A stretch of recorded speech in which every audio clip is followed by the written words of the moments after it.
Você sabe por que alguns de nós estão perdendo a sensibilidade? Eu estou avisando. Primeiro culto de crescimento do ano. Trate a lepra enquanto ainda está sob controle.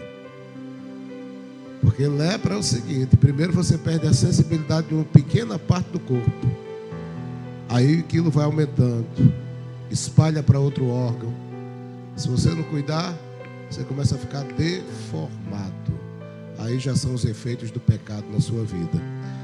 Então, alguns de nós estão perdendo a sensibilidade espiritual, ao ponto de, tome cuidado, chegar no ponto de não sentir mais nada. Isso não depende da igreja, gente. Isso não depende da igreja. A igreja do Senhor Jesus é um lugar para nós congregarmos, vivermos em comunidade e sermos ministrados pela palavra e participarmos com os nossos dons, com os nossos talentos da comunidade, ou seja, sermos usados também para edificação espiritual. Agora, quando você entra no caminho da perca de sensibilidade espiritual, não adianta. É aqui, se você mudar para missão, você vai continuar morrendo. Se lá migrar para Batista, vai continuar morrendo. Porque não está na igreja, não está no lugar físico, está em você. Então é importante nós nunca perdermos o senso de congregar. Porque a Bíblia até diz o seguinte, que alguns perderam o costume de congregar e foram repreendidos por isso. Então não perca o hábito, alimente. Porque a vida é corrida, pastor. Você está vivendo a vida que pedia a Deus e está reclamando. Eu passei quase 10 dias limpando a piscina da minha casa. Está aí Amanda, está aí Lucas, sabe disso. Limpando mais de 10 dias. Porque ela pegou a coloração esverdeada e não queria perder a coloração de jeito nenhum. Foram dias e dias tendo que entrar, esfregar, aspirar. Eu botei produto nela agora, que eu não botei no ano inteiro. Irmão Valdir viu a piscina como estava, esteve lá em casa. Fui buscar bomba emprestada lá no Cuiá, para poder aspirar ela. A piscina está boa, graças a Deus. Eu vou reclamar porque tive esse trabalho todo?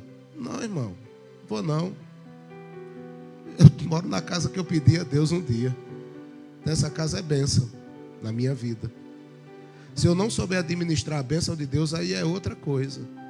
Porque qualquer bênção, por maior que seja, se não for bem administrada, nós fazemos com que ela se torne maldição. Deus não. A bênção do Senhor não acrescenta dores. Eu nunca vou chorar por uma bênção que Deus me deu. Está me fazendo mal? Não foi Deus que errou. Sou eu que não sei administrar. Então, em nome de Jesus, eu peço que todos tenham esse ano maturidade espiritual. Porque eu vou escapar por minha vida esse ano, mais uma vez. Eu vou pregar para que quantos quiserem se salvem, mas eu vou escapar pela minha vida. Eu vou garantir que esse ano eu vou buscar ficar melhor do que o ano passado ainda, para ver se eu consigo entrar no céu. Ou seja, a minha oração não vai transformar você. Porque a oração, irmão, gera um hábito de conversar com Deus e submeter a sua vontade à vontade de Deus. Quando eu oro, é a minha vontade que é submetida a Deus. Você não ora mais. Então você devia orar, bênção. Ministrar, ler a palavra. Participar da comunhão. Não há momento mais rico do que esse de culto. Por quê, pastor? Porque aqui você está junto, irmão. Você participa. Aleluia. Glória a Deus. Você quer se esconder, crente? Os crentes estão querendo se esconder hoje em dia. Irmão, deixa eu lhe dizer uma coisa. Hernandes Dias Lopes tem uma palavra 200 vezes melhor do que a minha. Ele só não tem uma Bíblia melhor do que a minha. Aqui eu vivo, ele vive. Mas ele é um ministrante 200 vezes melhor do que eu. Mas ele não é teu pastor. Ele não pode fazer nada por você. O que ele ministra, às vezes ele está ministrando para no final receber 10 mil, 20 mil, botar no bolso. Não é porque ama a tua alma, não. E tem gente aqui que vive sendo ministrado por Hernandes Dias Lopes. Irmão, em nome de Cristo Jesus, é um presbiteriano que está te ensinando assembleiano. Aí você não entende porque está esfriando. Cláudio Duarte é muito bom para contar piada. E é um excelente ministrante. 200 vezes melhor do que o pastor que está te falando. Mas ele não te orelha, ele não ora por você. Ele não orou por você um dia. Quando você tem problema, quando você está chorando, quem você chama sou eu. E você não vai me encontrar na internet, não, irmão. Você vai ter que vir aqui. Então olha para a pessoa que está do lado e só tem um jeito de tu ser apacentado. Vem para o rebanho. Só tem esse jeito. Vem para o rebanho. As pessoas querem cobrar da gente o que nem Jesus se dispôs a fazer. Se o pastor não visita, o pastor é o quê? Ruim. Quantas vezes Jesus Cristo fez uma visita a um crente que estava amuado dentro de casa? Você pode me dar uma referência bíblica? Jesus ia quando o cara não podia levantar. Está doente? Está morta a menina? Tá. Eu vou lá. Mas menino, vou na hora. Mas porque eu deixei de ir para a igreja, Jesus foi lá quando ele estava pastoreando aqui na terra? Não. Agora, eu acho sinceramente que uma geração que veio atrás de mim, que era de pastores muito mais crentes do que eu, botou um mau costume nas pessoas, com medo de perder pessoas. Quando nem Cristo teve medo de perder discípulos. Olha para a pessoa que está do lado e Jesus nunca vai te lançar fora. Então não se lance você. Porque se você se lançar, ele não vai atrás de você, não. Vai, pastor. Parábola da ovelha perdida. Quem se perde é porque por alguma razão desconheceu o caminho. Mas quem vai embora com seus próprios pés, por decisão, sabendo o caminho que está trilhando, não é ovelha perdida. É filho pródigo. Lembra do filho pródigo? Quem lembra do filho pródigo? Pai, dai-me a minha parte da herança. Eu quero viver o que eu tenho vontade de viver. O pai, com alguns dias, vendeu algumas propriedades e deu a sua parte da herança. Despediu o moço. Irmão, o pai não tinha certeza que o moço voltava, não. Por que não, pastor? Porque uma coisa que nós não conseguimos levar em consideração é: o moço podia ter morrido. Mas mesmo sabendo que o filho... E o próprio pai disse isso, né? Esse meu filho, ele estava... Na hora que saiu da casa, o pai já considerou ele um morto. Eu vou chorar, eu vou sofrer, mas a dor vai passar. Ele morreu. Esse meu filho estava morto e reviveu. Depois que sofreu o que queria sofrer, o moço volta. E aí o pai, com seu caráter perdoador, com a sua benignidade, o recebe de volta, não passa nada em rosto, recomeça a partir daquele momento a história daquele moço, entendendo que as coisas a partir dali iam ser muito diferentes. Mas aprenda o que a lição está lhe dizendo. Ovelha que se perde, só se perde quem é enganado. Quem tem poder de decisão e decide errado, não se perde, é filho pródigo. Então, abra a tua Bíblia em João, capítulo número 2, e seja muito bem-vindo ao primeiro culto de crescimento do ano de 2025. Louvado seja Deus. Aleluia. João, capítulo 2, em nome de Jesus.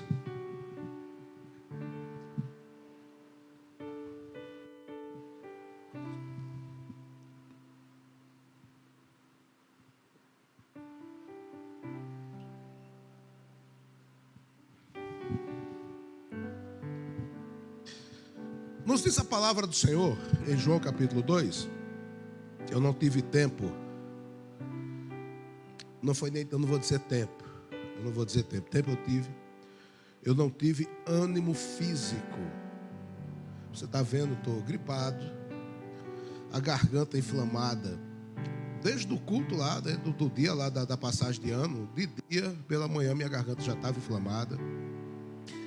Então estou com a garganta inflamada, o corpo está todo dolorido, a vontade que dá é só dormir. Então, quando eu estava preparando a mensagem hoje, lá atrás da minha casa, eu fui digitando aqui no celular, chegou um momento que eu nem liguei o computador lá em cima para poder fazer a folha, né, para colocar aqui, mas está aqui a mensagem, tá bom? Evangelho segundo São João, capítulo de número 2, versículo 1, eu quero ler com você o texto. Aleluia. E ao terceiro dia, fizeram-se umas bodas em Caná da Galileia, e estava ali a mãe de Jesus. E foram também convidados Jesus e os seus discípulos para as bodas.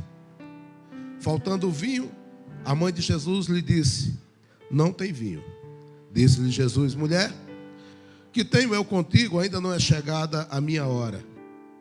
Sua mãe disse aos empregados: fazei tudo quanto ele vos disser. Estavam ali postas 6 talhas de pedra para a purificação dos judeus. Em cada uma cabiam 2 ou 3 metretas. Disse-lhe Jesus: enchei de água essas talhas, e encheram-se até em cima.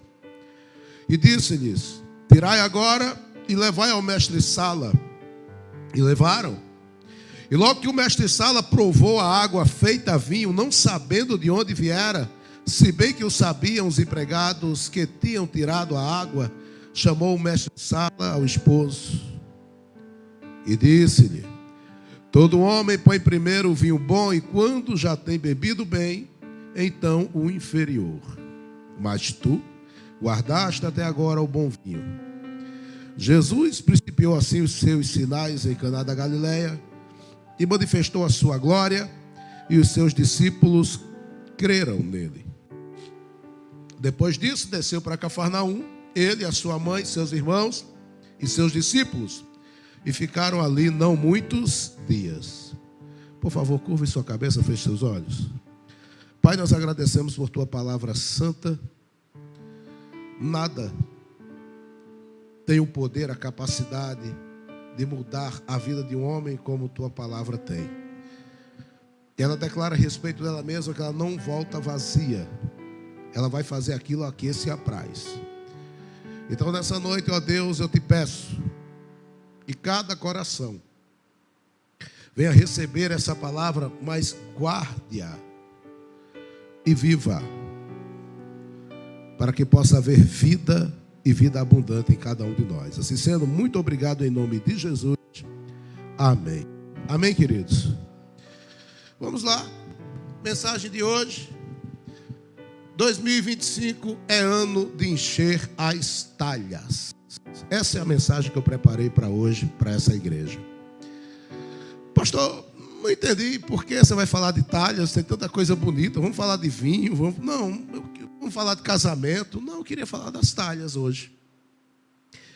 Para poder falar das talhas, eu preciso primeiro organizar um pensamento. E aí você vem junto comigo, a gente vai organizando isso.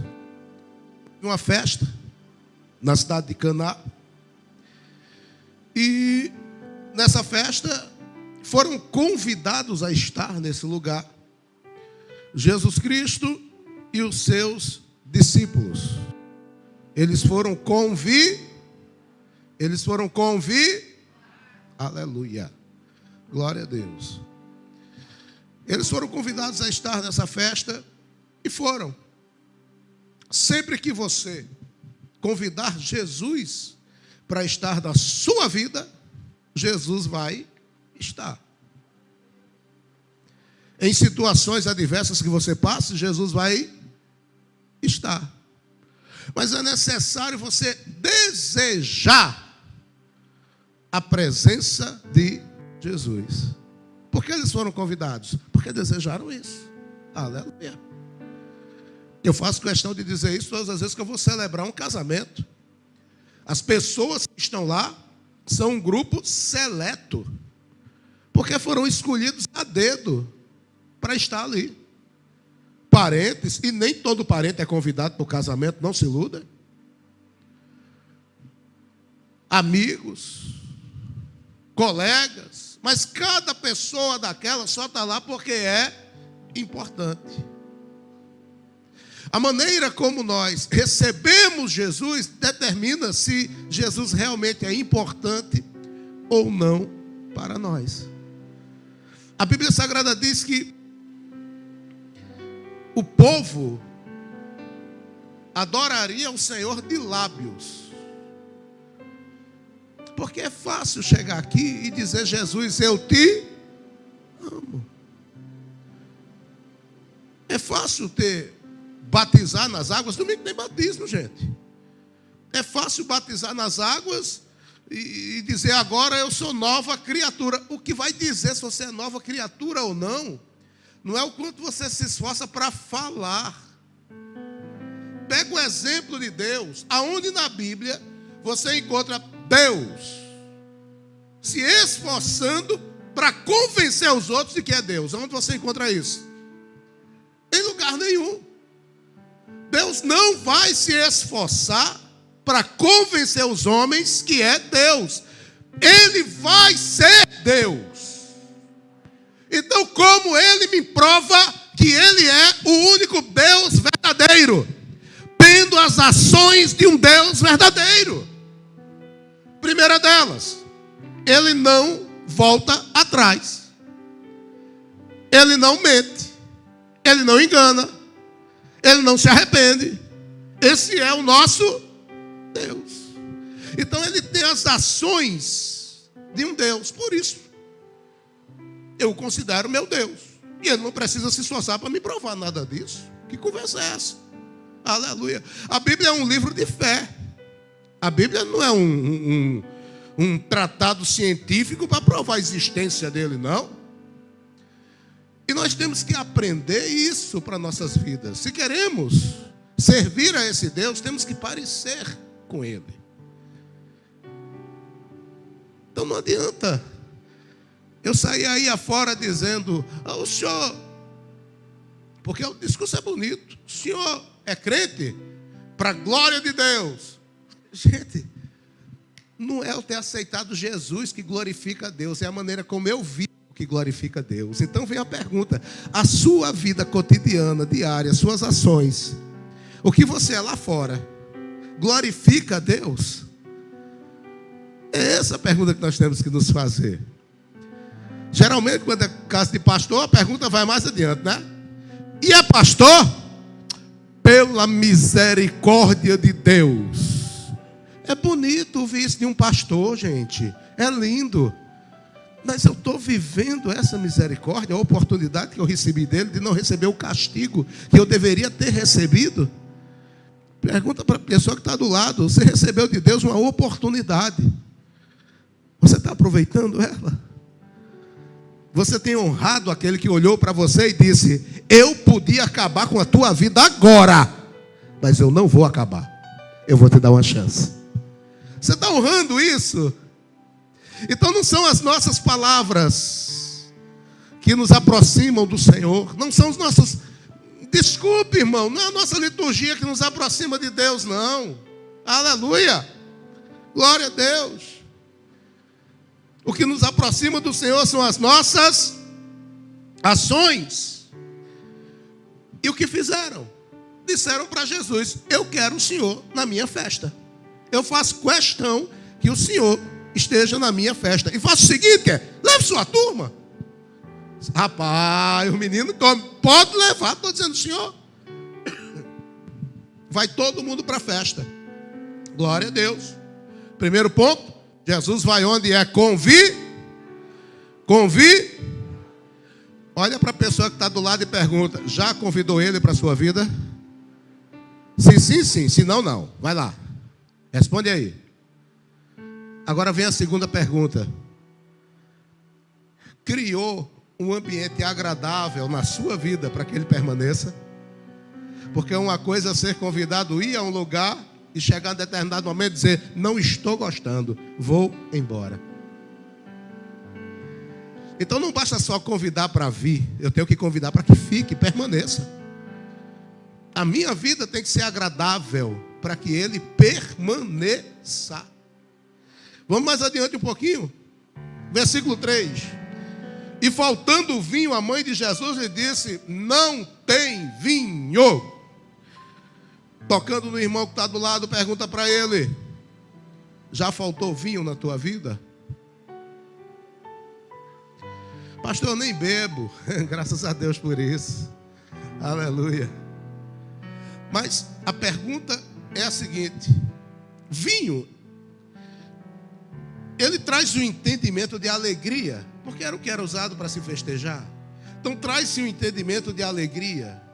Período de se colher, de se ter vinho, é período de colheita de uva.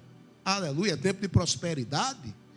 Então é algo que nos traz aí um entendimento de alegria, de comunhão, porque estavam todos sentados e de repente faltou o vinho. Eles estavam numa festa de casamento, tinha que ter muito vinho, mas acabou o vinho. Toca no irmão que está do lado: você está numa festa, mas ainda tem vinho?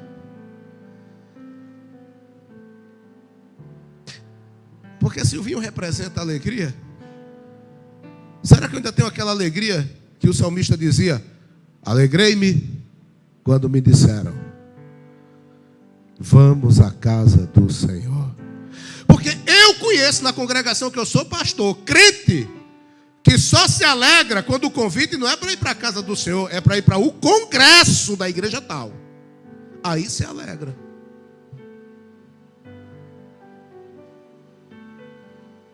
Eita, mês tal, tem um congresso de mulher de tal lugar.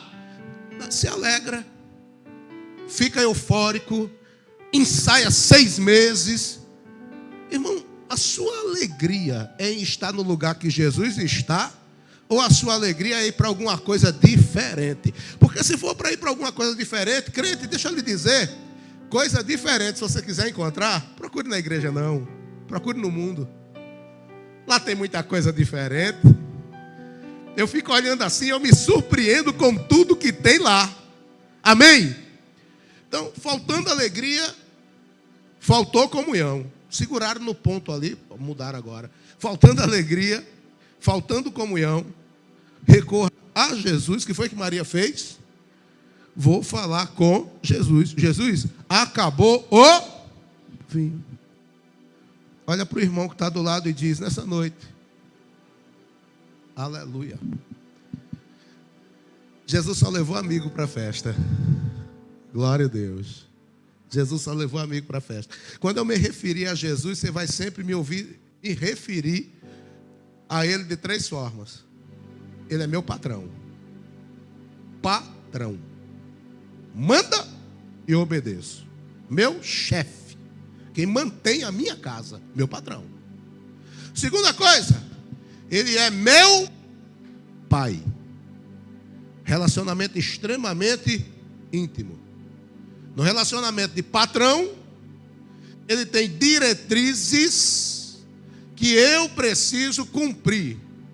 Ele estabelece metas para que eu cumpra durante a minha vida e eu vou me esforçar para cumpri-las. Como pai, nós temos intimidade. Ele cuida de mim. Nos momentos que talvez outra pessoa não me entenda, Ele vai se esforçar para me entender. Ele é meu pai. E Ele também é o meu amigo. O único que nunca me abandonou em situação nenhuma. E é o único que nunca vai abandonar você, irmão, em situação nenhuma, em contexto nenhum. Então quem está falando aqui é um amigo de Jesus. Olha para a pessoa que está perto e pergunta: está na festa, mas já faltou alegria?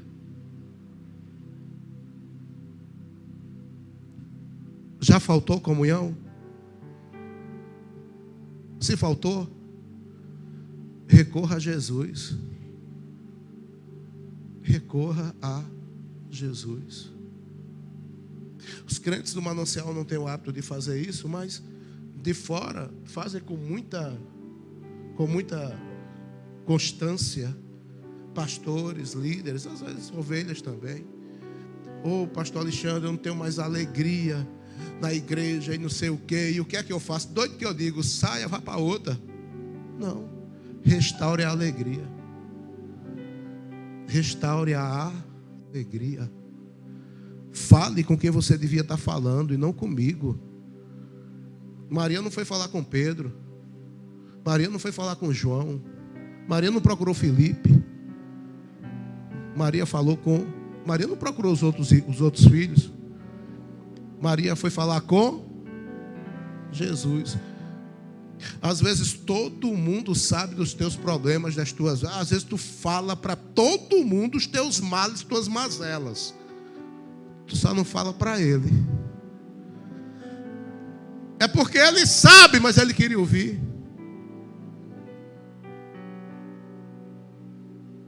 Ele sabe porque é eterno, é onisciente.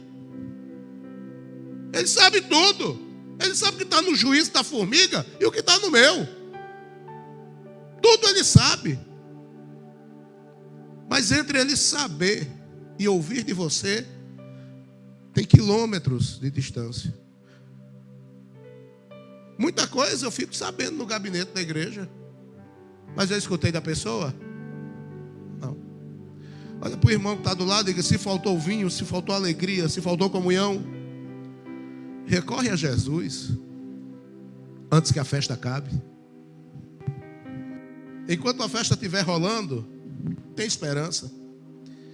Bom, Jesus disse para Maria: mulher, o que tenho eu contigo? Ainda não é chegada a minha hora. Toca, isso aqui eu não vou nem abordar.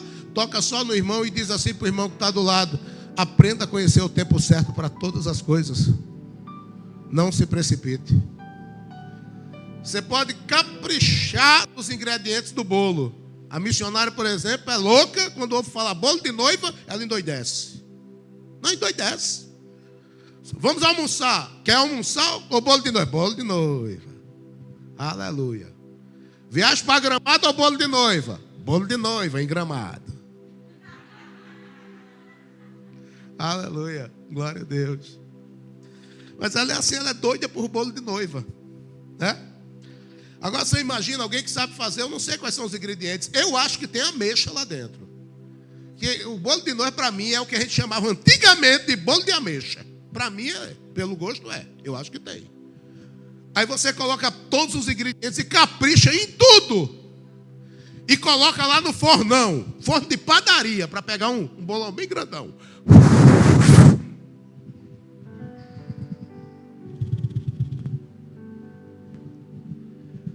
Aí o bolo começou a assar. O bolão grandão. Vai dar umas 4 horas de forno, será? Vai dar umas 4 horas, né?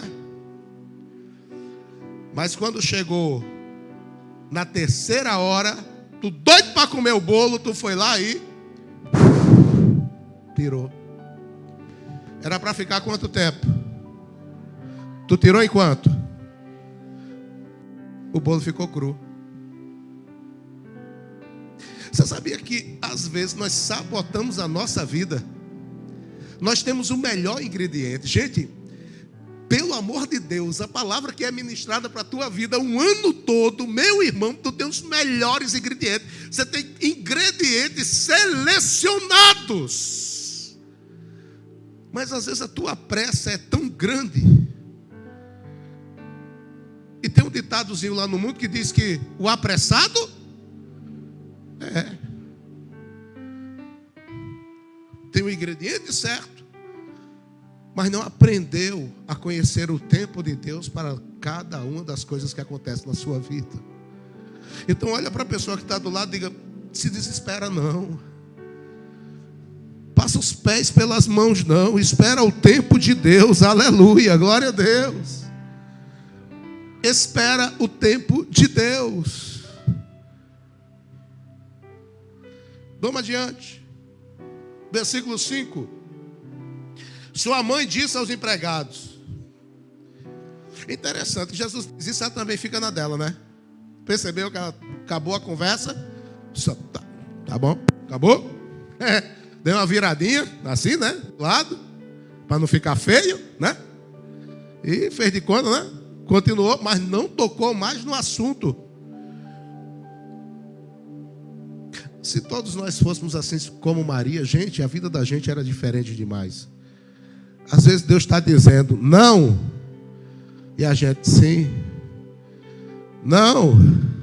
Sim. Vou fazer prova. Vou fazer prova. Deus, vou fazer prova de ti. Para ver se realmente é. Aí Deus, não. Vou para a palavra diz, não. Vou para o profeta diz, não. Mas eu vou fazer prova. Como é a prova? Eu vou pegar uma pedra e jogar por cima. Se cair é porque Deus disse sim. Olha para a pessoa que está perto e diz, sua pressa não vai mudar o tempo de Deus.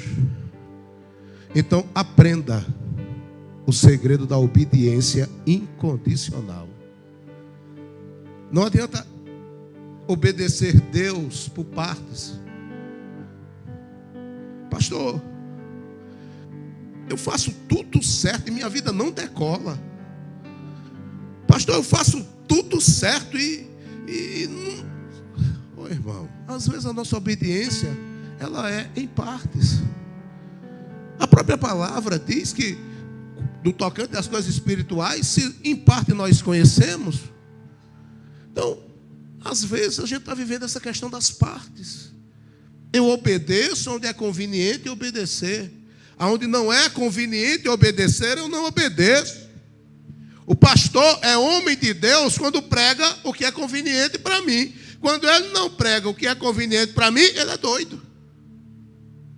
Aleluia. Então, em nome de Jesus, aprende a viver a obediência. Diga para o irmão que está do lado, obediência é uma chave espiritual tremenda. Aleluia. Tremenda. Você pode trazer milhões. Traz os 4 milhões que eu preciso. Isso aqui é para quem ganhou a Mega Sena, viu? Aleluia, orei por você não. Às vezes se usa isso para uma coisa que presta. Manda os 4 milhões que a gente precisa, por favor. Aleluia. Glória a Deus. Mas pensa agora comigo, irmão. Você pode trazer milhões para essa igreja de dízimo e de oferta. Você pode viver aqui de manhã, de tarde, de noite, todos os dias. Mas em alguma área da tua vida você não é obediente. Eu não estou falando obediente a pastor, não. Se você for obediente a Deus, você é obediente ao pastor da igreja também. Todos os rebeldes que eu encontrei, eles não tinham problema comigo, eles tinham problema com Deus. O problema deles era com Deus, de submissão à vontade de Deus. Comigo ninguém tem problema, não. Sou muito de boa. Então aprenda o valor de viver uma vida de obediência. Toca no irmão e pergunta, tem alguma coisa que tu vive desobedecendo o Senhor? É isso que está travando tua vida, irmão. Aleluia.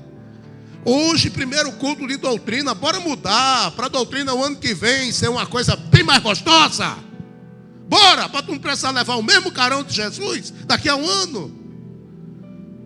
Às vezes, não conseguimos compreender o seguinte: eu preciso ser a pessoa certa, no lugar certo, fazendo a coisa certa. Eu não posso querer ser a pessoa certa, no lugar certo, fazendo a coisa que eu quero. Pergunta aí para o irmão, Jesus te chamou para quê exatamente? Claramente, Jesus te chamou para quê na obra? Vai fazer, irmão. Para de querer o que é dos outros. Vai fazer. Jesus te chamou para a recepção. Vai-te embora para a recepção. Sabe por que as pessoas não são bem recebidas? É porque você, que era para estar obedecendo, não está lá. Quem vai pagar conta, prestar conta com Deus, não é quem de repente está lá de cara feia, não. É você que era para ser a pessoa de cara bonita. Mas eu não quero. Se eu não for para o ministério de louvor da igreja, eu não quero. Aleluia. Olha para o irmão que está do lado e diz: o lugar que é seu tem vaga. Não quero o lugar que está ocupado.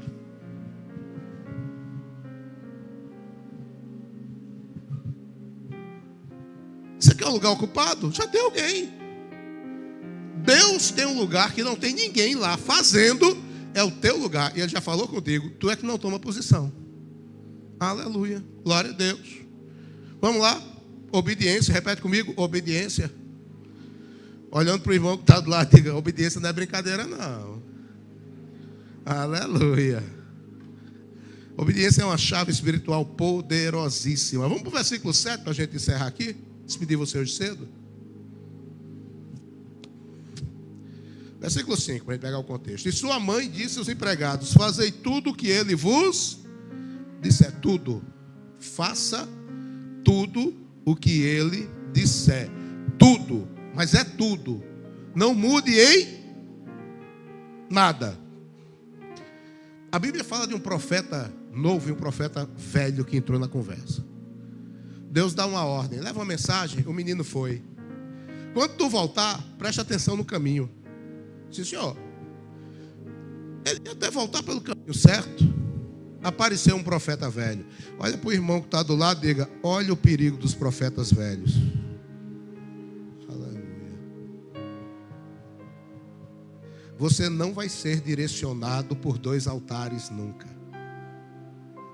Você só pode ser direcionado por um altar. Se 2 altares direcionarem você, você não vai saber o que obedecer. E não adianta. Um altar te direciona aqui. Aí o outro entende de outro jeito totalmente diferente, porque era para alcançar outro tipo de pessoa. Não você. Aí você junta a orientação dos 2 altares. Irmão, esse caminho não bate, isso vai dar um atalho que vai te levar para a morte. Aleluia. Ele já tinha um direcionamento de Deus. O que foi que ele fez? Foi ouvir o direcionamento do profeta velho, que ganhava para quebrar os outros no meio. Olha para a pessoa que está do lado e diga: preste atenção no altar que você conhece. Aleluia. Ouve a voz de Deus, aprende a ouvir a voz de Deus. Glória a Deus. Estavam ali postas 6 talhas de pedra. Quantas talhas? Para as purificações dos judeus. E em cada uma cabiam 2 ou 3 metretas. Você sabe para que eram essas talhas? Essas talhas não tinham nada ali, nada relacionado à comida, à bebida. Quando os judeus chegassem, eles iam naquelas talhas com água limpa.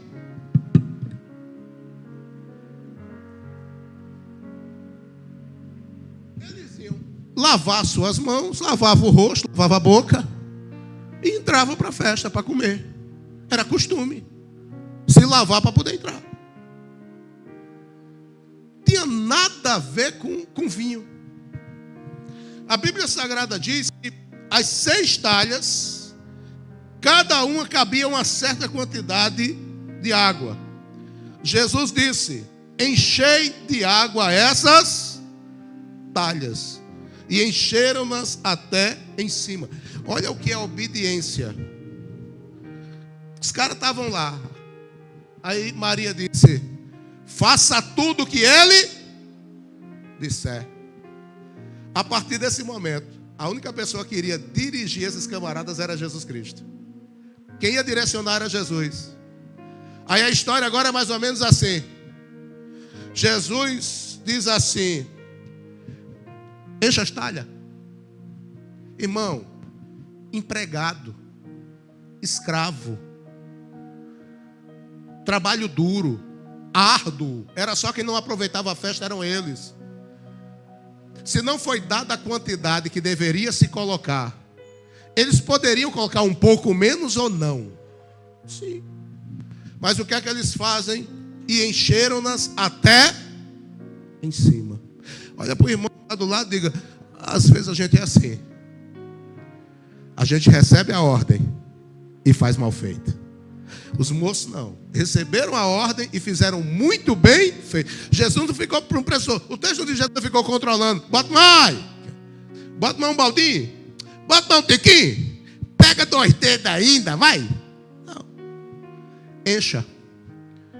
Os meninos pararam, olharam e disseram: camarada sabe o que está dizendo. Vamos buscar água. E encheram até em cima. Como é que tem que ser o nosso serviço para Deus? Meia boca? Cumprir escala? É para isso que a gente vem para a igreja. Eu venho para cumprir escala. Estou na escala. Tem que cumprir escala. Irmão, quando Jesus colocar tu para fazer alguma coisa, faz com prazer. Quando Ele mandar tu encher a talha, enche até em cima. Tu sabe a medida do teu Deus.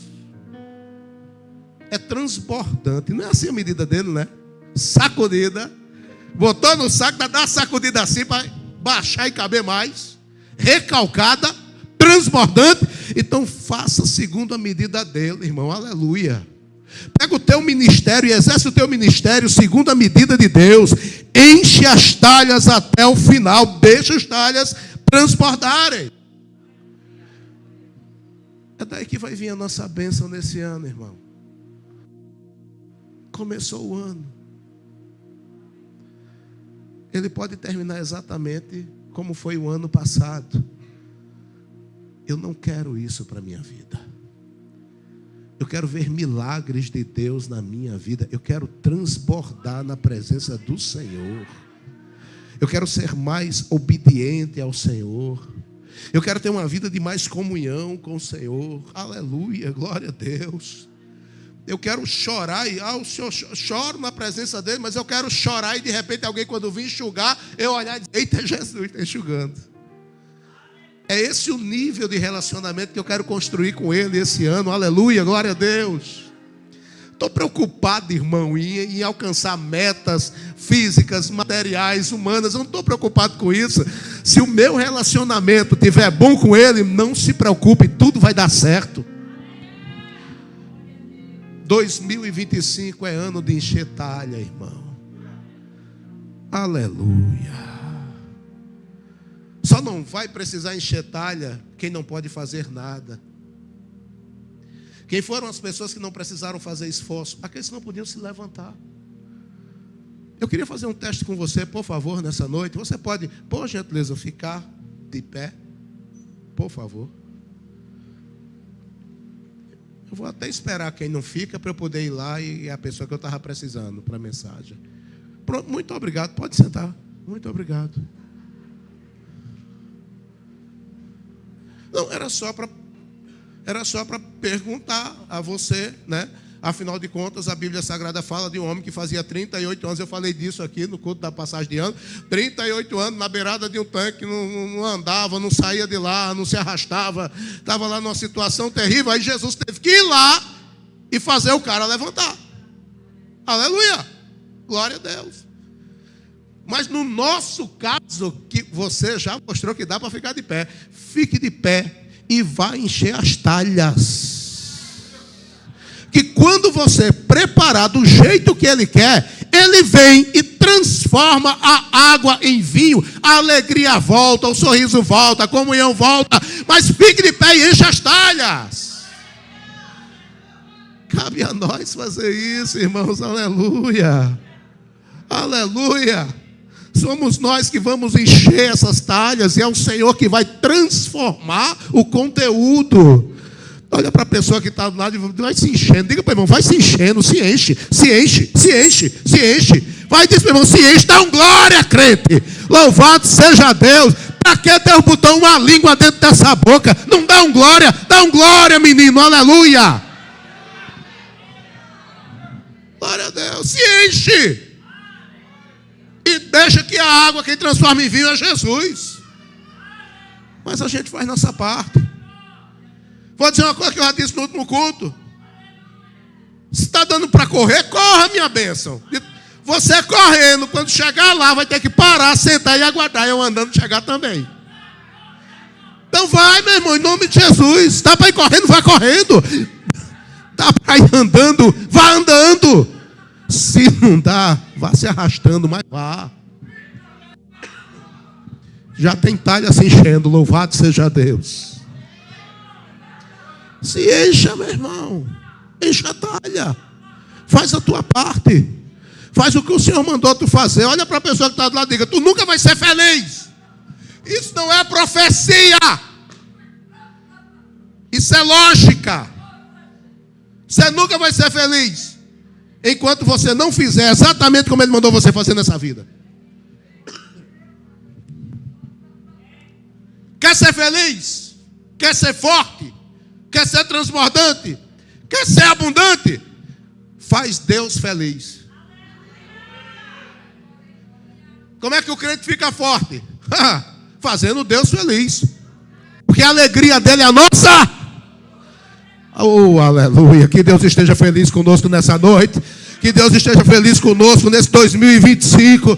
Que Ele ache motivo em nós para poder glorificar o nome dEle através de nossas vidas. Irmão, em nome de Jesus, encha as talhas e veja o que virá em seguida. Eu vou ler o que está aqui no meu rascunho, exatamente como está aqui. Encha as talhas sem questionar. Toca no irmão que está do lado, na irmã que está do lado. Mas será? Será o quê, rapaz? Aleluia. Vai-te embora. Está vendo que isso não tem dicionário de crente? Oxe, eu sou do tempo antigo. Tempo antigo a gente comprava uma bibliazinha de estudo. Minha primeira bibliazinha foi a Bíblia Almeida. Eu gostava demais, uns tópicos bem simples, pastor. Não tinha nada, essa coisinha simples, né? Aí a bibliazinha de estudo, aí comprava um atlas e comprava aquele negócio que a gente via o significado dos nomes. Como era o nome daquilo? Um dicionáriozinho bíblico. A gente comprava um dicionáriozinho bíblico. Irmão, ali eu aprendi o que era Betesda. Ali eu aprendi o que era Menorá. Ali eu aprendi o que era Elohim. Ali eu aprendi tanta coisa naquele dicionário, mas teve uma palavra que eu nunca achei: será. Eu nunca achei num dicionário bíblico a palavra será. Porque não existe isso para Deus. Quando Deus fala, está falado. Deus determinou, está determinado, irmão, em nome de Jesus. Encha as talhas sem questionar. E espere, veja o que virá em seguida. Fica de pé.